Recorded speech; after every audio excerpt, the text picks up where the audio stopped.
Hey everyone, Bethany Chapman here with PNW Nutrition. I help athletes fuel for performance while creating a nourishing relationship with food, body, and life. Today, I thought it was appropriate to talk a little bit about body confidence because I am heading into my final 5 weeks of pregnancy, my first pregnancy, and man, oh man, my body is changing every single day. And this is a topic that I talk about a lot with clients and athletes is just building that body confidence. I oftentimes hear people say they want to be at a certain weight, and oftentimes they are holding back in pursuing things in life until they're at that weight. Maybe they're planning on starting to date, or they feel like they're going to feel more confident that they'll join clubs and be at more social events and things like that. But the reality is that a certain number on the scale is not going to bring us confidence, right? I meet a lot of people who are at their goal weight, and yet they still have a lot of fear and angst around potentially gaining that weight back. So they haven't created a nourishing relationship with food and body, although they've gotten to that goal weight. It's not what they envisioned. It hasn't allowed them that freedom and flexibility that they really wanted to begin with in the first place. So when we think about dieting and we think about weight loss and reaching that goal weight and obtaining that confidence that we're looking for, often dieting is teaching us how not to eat, right? What foods to avoid, how to control our appetite.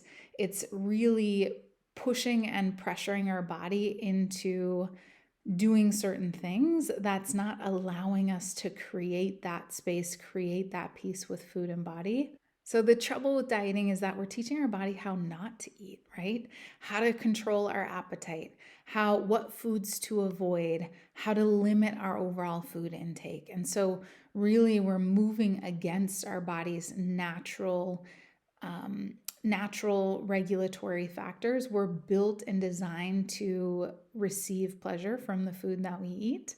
We are built and designed to eat food for survival. And so when we start getting into that dieting, the active dieting and dieting mentality, it's more of a scarcity mindset, which creates a sense of stress within the body.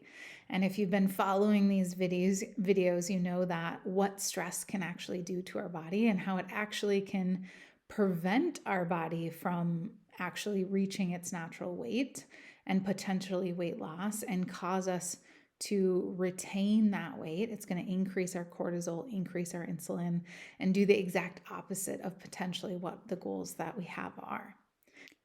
When it comes to body confidence, I think it's really important to recognize that and look around and recognize that people are confident in all body sizes. And there's people that you might feel are in an ideal body type that still don't feel confident in their bodies. So there's certainly a mind state and a mindset around this body confidence piece.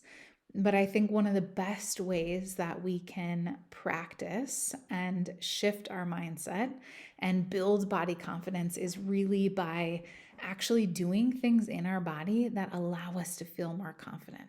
So, really embracing our body and living within our body. So often when we're dieting, we're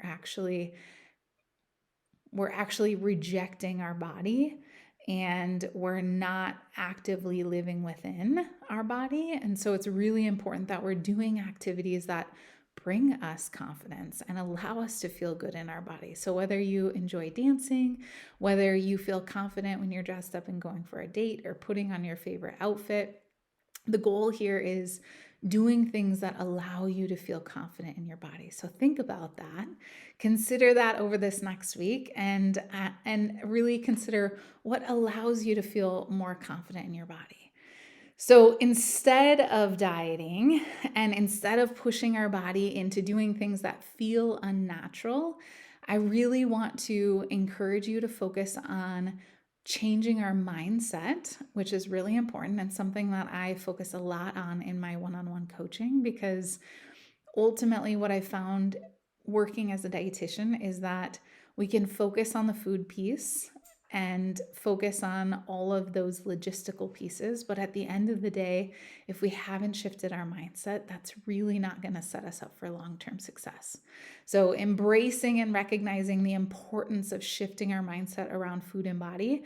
And part of this comes with shifting our mindset around body confidence and taking action and doing things in your body that really allow you to feel confident. And then aligning our habits and behaviors that allow us to work with the rhythm of the body rather than working against it, right? So focusing on bringing more awareness, focusing on slowing down with eating, those practical steps that allow you to tune in more to your body rather than some of the steps that we take when we're doing a specific diet that actually cause us to disconnect with those body cues. So by doing this, we can create sustainable change and we can create a more peaceful relationship with food and body. And that's really my ultimate goal. I want you to be able to feel comfortable and confident in your body. Not always are we going to love our bodies. So I'm not saying overnight shifting your mindset into loving your body, but at the very least, we have to respect it. At the end of the day, by respecting our body and moving with our body, connecting with our body, rather than focusing on changing our body from a place of hate, is what's going to allow us to reach those goals in a sustainable way at the end of the day. All right. So, those are my nuggets of wisdom this week. Remember that body confidence is a state of mind, but also a practice. And that number on the scale is not going to give you that body confidence as much as we feel that getting to a certain number is going to give us confidence. It really needs to come from within. We need to be taking actions to really ignite that confidence in our body and in our life.